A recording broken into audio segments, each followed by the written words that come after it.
तो दोस्तों, आज की इस वीडियो में हम लोग बात करेंगे एमएचडी 16 का एक बहुत ही महत्वपूर्ण प्रश्न। प्रश्न यह है कि संस्कार जो उपन्यास है, ठीक है, आप लोगों ने अपने पाठ्य पुस्तक में पढ़ा होगा इसके बारे में।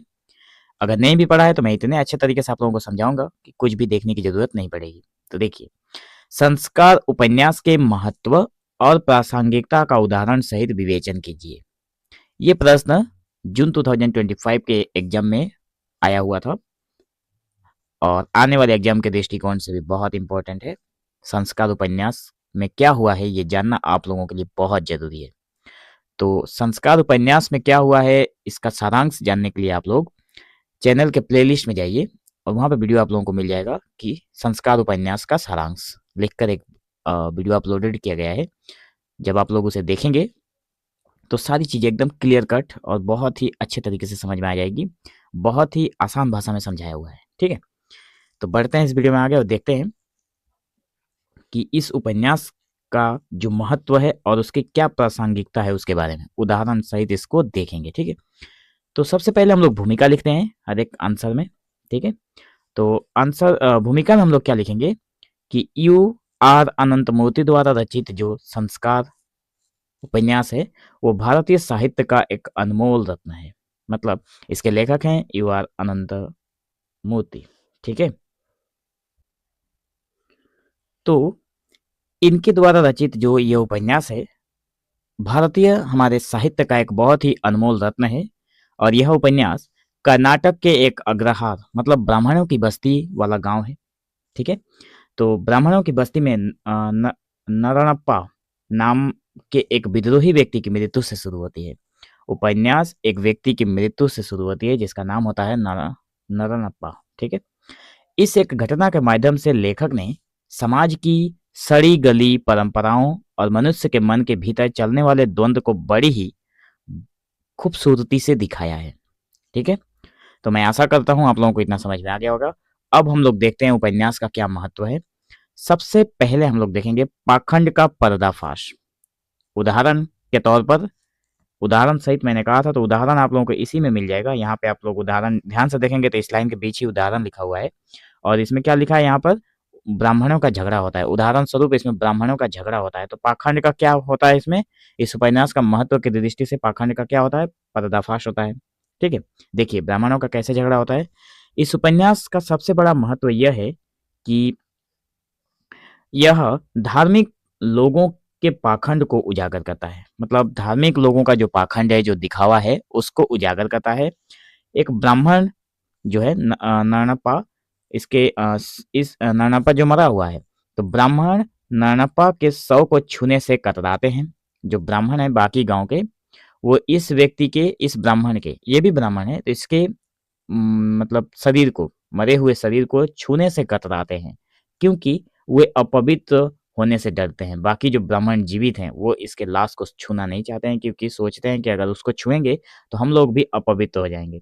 लेकिन जैसे ही नरनप्पा की प्रेमिका चांदरी अपने सोने के गहने सामने रखती है, लेकिन देखिए ये नरनप्पा जो है इसकी एक प्रेमिका है जिसका नाम है चांदनी। जैसे ही अपने सारे सोने के गहने सामने रखती है, वे इन गहनों को हथियाने के लिए आपस में लड़ने लगते हैं।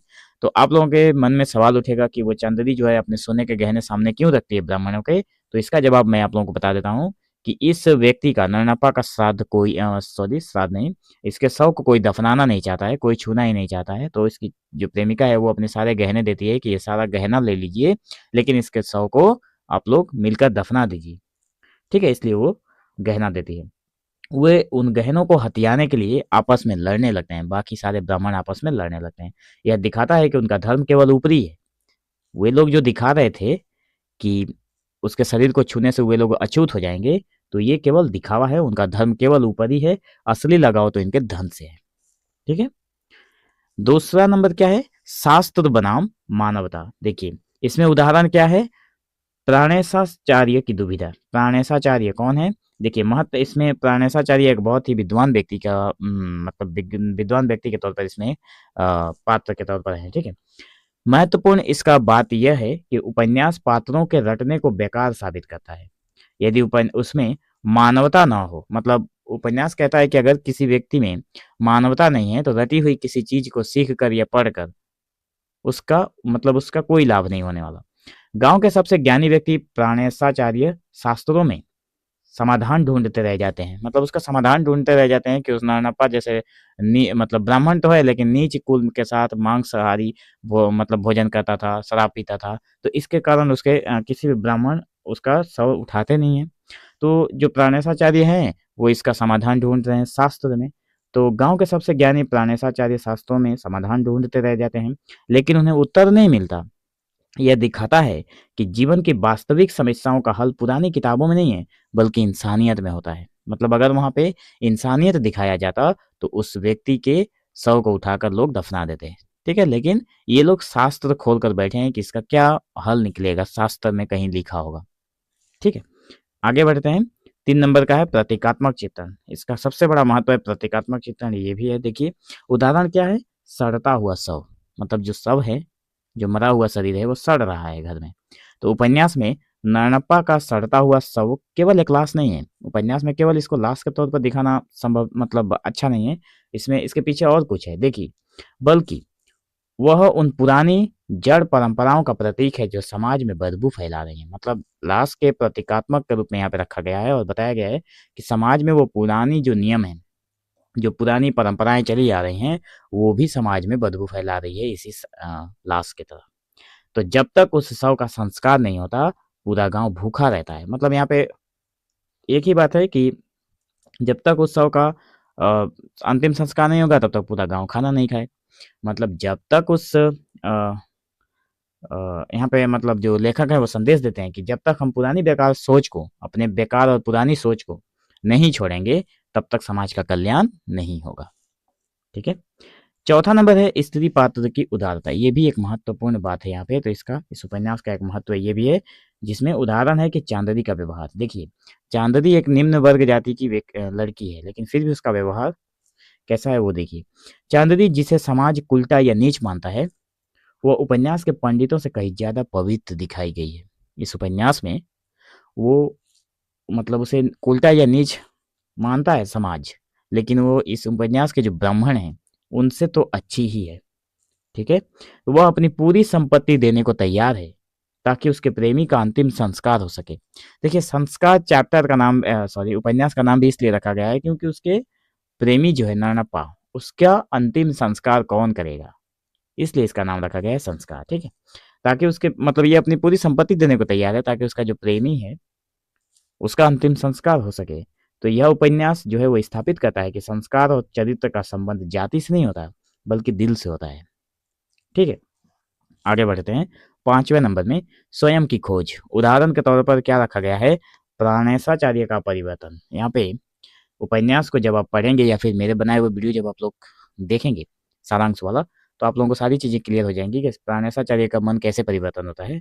तो उपन्यास का महत्व इस बात में है कि यह व्यक्ति को अपनी पहचान खोजने की प्रेरणा देता है। यह जो उपन्यास है वह व्यक्ति के अपने पहचान को खोजने का प्रेरणा देता है, साहस देता है कि आप अपने पहचान को खोजिए, ढूंढिए।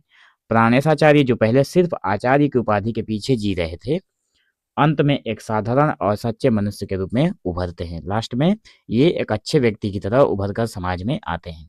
पहले ये सिर्फ किताबों में रमे रहते थे, ठीक है।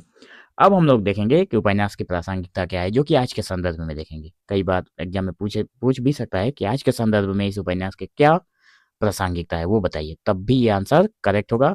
और केवल पूछा जाए कि उपन्यास की प्रासंगिकता क्या है तब भी ये आंसर करेक्ट होगा, ठीक है। आप दोनों परिस्थिति में ये उत्तर लिख सकते हैं।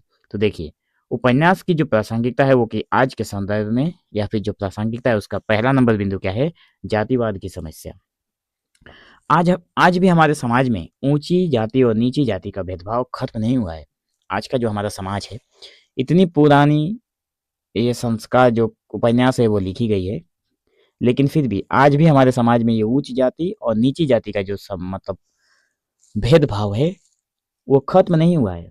संस्कार आज भी प्रासंगिक है क्योंकि यह सवाल उठाता है, ये जो उपन्यास है वो ये सवाल उठाता है कि क्या केवल जनेऊ पहनने या ऊंचे कुल में जन्म लेने से कोई श्रेष्ठ हो जाता है। ये उपन्यास में सवाल है। कि क्या कोई व्यक्ति अगर ऊंचे कुल में जन्म ले लेता है या फिर जनेऊ पहन लेता है तो क्या उस मतलब वो श्रेष्ठ हो सकता है। ठीक है। दूसरा नंबर है अंधविश्वास बनाम तर्क। देखिए, आज भी लोग कई ऐसी प्रथाओं को ढो रहे हैं जिनका कोई वैज्ञानिक या तार्किक आधार नहीं है। मतलब ऐसी किसी भी चीज का सबूत नहीं पाया गया। ऐसे बहुत सारी चीजों को लोग अपने माथे पर लिए ढो रहे हैं, इधर उधर घूम रहे हैं। ठीक है। तो उपन्यास हमें सिखाता है कि जो परंपरा सड़ चुकी है और समाज के लिए समस्या बन रही है, उसे समय रहते बदल देना ही बुद्धिमानी है। ठीक है।